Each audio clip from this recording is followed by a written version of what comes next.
ప్రశ్న రావణ్ ఫోన్లో నుంచి బయటపడ్డ ఆ అశ్లీల వీడియోల కథ ఏమిటి?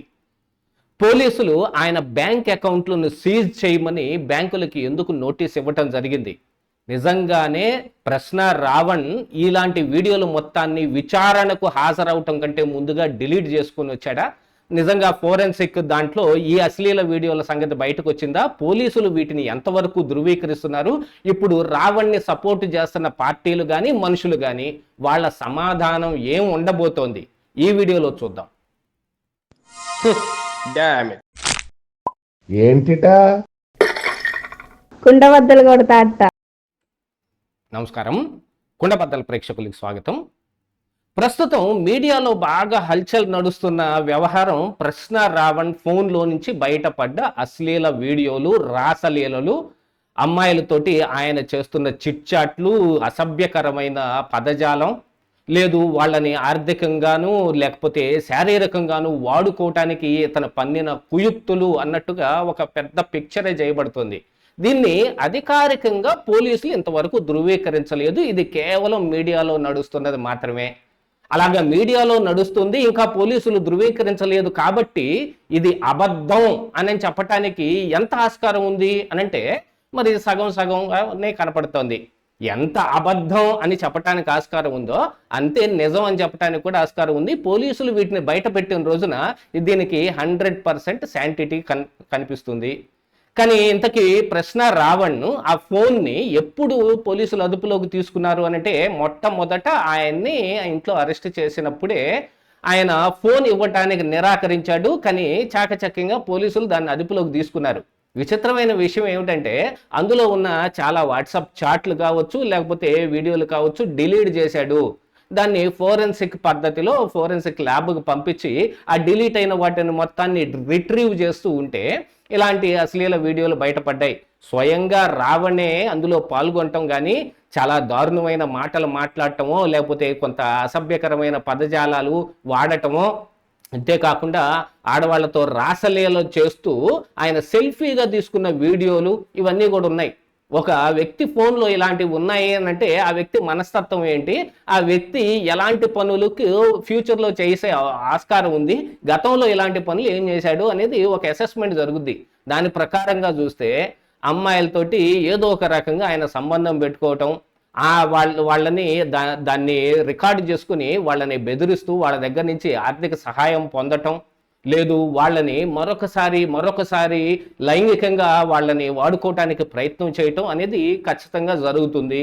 ఇలాంటివి ఉంటే గనక ఖచ్చితంగా అదే జరుగుతుంది. ఎప్పటి వరకు ఇలాంటి పోకడలు కలిగిన వాళ్ళందరూ చేసిన పనులు అవే. మరి పోలీసులు ఎంత డిలీట్ చేసినా రిట్రీవ్ చేస్తారు అనే విషయం రావణ్కి తెలియదా? కానీ తెలుసు. ఈ విషయం రావణ్కే కాదు ప్రకాష్ రాజుకు కూడా తెలుసు అని కొంతమంది వాదిస్తూ ఉన్నారు. అందుకోసమనే ఇతను అరెస్ట్ అయ్యి ఏది ఉపా చట్టం కింద ఇతన్ని నిర్బంధంలోకి తీసుకోగానే ప్రకాష్ రాజు పెట్టిన వీడియోలో వీటన్నిటి గురించి ముందుగానే చెప్పేశాడు. రేపు ఏదైనా వస్తే నేను చెప్పాను కదా, అప్పట్లోనే చెప్పాను ఈ విధంగానే జరుగుతుంది అని. ఏం చెప్పాడు ఆయన?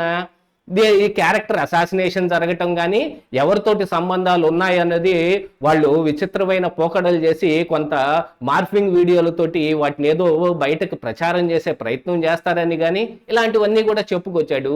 కానీ అలాంటివన్నీ ఇప్పుడు ఆ ఫోన్ నుంచి బయటపడితే అవి నిజం కాకుండా పోతాయా? ప్రకాష్ రాజు ముందే చెప్పాడు కాబట్టి అది అబద్ధం అవటానికి ఏం లేదు కదా. పోలీసులు ఇలాంటి పనులు చెయ్యరు అని చెప్పటానికి ఏమీ లేకపోయినా నిజం అనేది ఒకటి ఉంటే ఆ నిజాన్ని బట్టి గనక చూస్తే ఇలాంటివి జరిగే అవకాశం ఉందా లేదా? మరి ఈ ప్రశ్న రావణ్ మరి విద్వేషపూరితమైన ప్రసంగాలు చేయటం ద్వారా యూట్యూబ్లో వచ్చిన రెవెన్యూ కావచ్చు, లేకపోతే ఈ ఆడవాళ్ళని లైంగికంగా ఉపయోగించుకుంటూ వాళ్ళని సెల్ఫీ వీడియోలు తీసి బెదిరించి డబ్బులు రాబట్టిన సంగతులు కానీ వాట్సాప్ చాటుల్లో ఇప్పుడు ప్రతిపక్షంలో ఉన్న వైఎస్ఆర్ కాంగ్రెస్ పార్టీకి సంబంధించిన కొంతమంది ముఖ్య నాయకులతోటి చిట్చాట్లు ఉండటం, ప్రకాష్ రాజు లాంటి వాళ్ళతోటి కూడా ఇతను ఏదో ఇంటర్వ్యూ చేశాడు, ఇంటర్వ్యూ ద్వారానే సంబంధం అనేది కాకుండా ముందు నుంచే వీళ్ళు కలిసికట్టుగా పనిచేస్తున్నారు అనేది కూడా ఒకటి బయటపడుతూ ఉంది. ఇప్పుడే అందుతున్న మరొక సమాచారం ఏమిటి అని అంటే ఇందులో ఎంతవరకు నిజం ఉందనేది తెలియదు. కానీ ఈ ప్రశ్న రావణ్తో పాటు ఇలాంటి పనులు చేస్తున్న వ్యక్తి ఇతని టీంలో మరొకళ్ళు ఉన్నారు. అతని పేరు రవి. ఇప్పుడు అతను అబ్స్కాండ్లో ఉన్నాడు అనే ఒక సంగతి కూడా బయటపడతా ఉంది. యాక్చువల్గా ఇతను ఈ ఇలాంటి నేరాలు చేయటంలో కో అక్యూజ్డ్లు, ఇద్దరు కలిసికట్టుగానే ఈ పని చేస్తారు. కానీ ఇద్దరి మధ్య విభేదాలు ఏర్పడటానికి కొన్ని పర్సనల్ రీజన్స్ ఉన్నాయి. ఈ రావణ్ మరి ఆ రవికి ఏదో నష్టం చేసే ప్రయత్నం చేశాడు కాబట్టి అతను దూరంగా వెళ్ళాడు అనేది కూడా ఒకటి పుకార్లాగా వినపడుతున్నా, ఈ రవి గాని రావణ్ గాని ఇద్దరు కలిసి ఈ పని చేస్తున్నారు అనేదైతే ఒక ప్రచారం నడుస్తూ ఉంది. కానీ పోలీసులు ఇంతవరకు ఏ విషయాన్ని ధృవీకరించలేదు. యాక్చువల్గా వాళ్ళు పెట్టిన చట్టం ఉప అంటే మరి ఈ ఉగ్రవాద కార్యకలాపాలని నిర్వహించాలనుకునే వాళ్ళు కానీ, లేకపోతే విద్వేషపూరితమైన ప్రసంగాలు చేస్తూ రాజద్రోహానికి పాల్పడే వాళ్ళ కింద పెడతారు. మరి అందులోకి ఇవి వస్తావా రావా అనేది తీసి పక్కన పెడితే దీనికి సపరేట్గా కేసులు అవుతాయి. ఆ విషయం అయితే కనపడతా ఉంది. ఆల్రెడీ పోలీసులు ఈయన బ్యాంక్ అకౌంట్ని, ఐసిఐసిఐలో ఉన్న బ్యాంక్ అకౌంట్, ఎస్ బ్యాంకులో ఉన్న బ్యాంక్ అకౌంట్ని సీజ్ చేశారు. సీజ్ చేయమని వాళ్ళకి నోటీస్ ఇస్తే బ్యాంకులు కూడా సీజ్ చేసి పెట్టాయి. ఇక దాని స్టేట్మెంట్లు మొత్తం కూడా ఇప్పుడు తయారు కాబడుతున్నాయి, బయటకు వస్తాయి అవి వాటి సంగతి కూడా. ఇక ఈ వీడియోలో ఉన్న యువతలని కాంటాక్ట్ చేసే పనిలో కూడా పోలీసులు ఉన్నారు.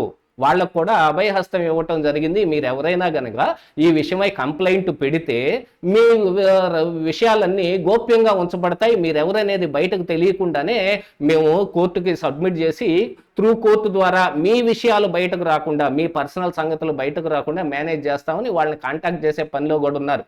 ఇప్పుడు ఉపా చట్టం కింద ఇతను అట్రాక్ట్ అయ్యి ఇతను బయటకు వస్తాడా లేదు, లోపలే ఉంచబడతాడా అనుకున్నా, ఇప్పుడు కొత్తగా వచ్చే కేసులు, ఈ లైంగికంగా వేధించే కేసులు, లేకపోతే ఇలాంటి వీడియోలతోటి బెదిరింపులకు పాల్పడే కేసులు, ఇవి కొత్తగా రాబోతున్నాయి కదా. వీటి సంగతి ఏమిటి అనేది ఇప్పుడు పెద్ద చర్చ నడుస్తుంది. కాకపోతే ఉపా చట్టం కింద కేసు పెట్టారు అనగానే కొంతమంది మేధావులు కూడా బయటకు వచ్చి ఇది చాలా అన్యాయం, దారుణం అని మాట్లాడే పనులు చేస్తూ ఉన్నారు. వైఎస్ఆర్ కాంగ్రెస్ పార్టీ కూడా మేము లీగల్ ఎయిడ్ రావణ్కి ఇస్తాము అని చెబుతుంటే, మరి వీటన్నిటి గురించి కూడా బయటపడంగానే నిజంగా పోలీసులు ధృవీకరిస్తే మరి వాళ్ళు ఏమన్నా వాళ్ళ సింపతిని కానీ వాళ్ళ సపోర్ట్ని కానీ విత్డ్రా చేసుకునే అవకాశం ఉంటుందా అనేది కూడా ఒకటి ఆలోచించుకోవాలి. కానీ ఇలాంటిదే గనక నిజమైతే, ఎందుకంటే ఇది నిజం అని ధృవీకరించబడలేదు కాబట్టి ఇదే నిజం అని మనం ఖచ్చితంగా చెప్పలేకపోయినా, ఇలాంటిదే గనక నిజం అయితే ఇప్పుడు రావణ్ పరిస్థితి ఏమిటి అనంటే, యాజ్ యూజువల్గా ఇలాంటి క్రైములు కొన్ని వందల కొద్దీ ఇండియా మొత్తంగా నడుస్తూ ఉన్నాయి. ఇలాంటి వాళ్ళందరూ జైల్లోనే ఉంటున్నారు. ఈ జైలుకి పంపించబడటమో లేకపోతే కేసులు కోర్టుల్లో ఎదుర్కోవటమో ఇలాంటివన్నీ కూడా జరుగుతున్నాయి. వాటి కిందనైనా సరే ఈ ప్రశ్న రావణ్ణి మరి జైల్లో ఉంచే అవకాశం ఉంటుంది. ఉపా చట్టం ఉన్నా లేకపోయినా ఇతని మీద ఇతర కేసులు అనేవి అయితే ఖచ్చితంగా కనపడతా ఉన్నాయి. వీటన్నిటిలో ఇప్పుడు కీలకంగా ఉంది ఏమిటి అంటే ఆ యువతల కంప్లైంట్, వాళ్ళ దగ్గర నుంచి కంప్లైంట్ పోలీసులు ఎలా రాబడతారు అనేదాన్ని. కాకపోతే ఇది కూడా దొంగదారిగా వాళ్ళని ప్రలోభ పెట్టి కేసులు పెట్టించారు అని ఎవరైనా బంకొచ్చు, కానీ న్యాయస్థానాల్లో మాత్రం ఇలాంటివి కుదరవు కదా. న్యాయస్థానం గనక నిజంగా నమ్మితే ఇది ఇలా జరిగింది అని వాళ్ళు కంప్లైంట్ ఇచ్చి చెప్పిన దాని ఆధారంగా జరిగితే ఇక జైల్లో మగ్గటమే రావణ్ వంతవుతుంది. ఇదే ఈరోజు కుండబద్దలు.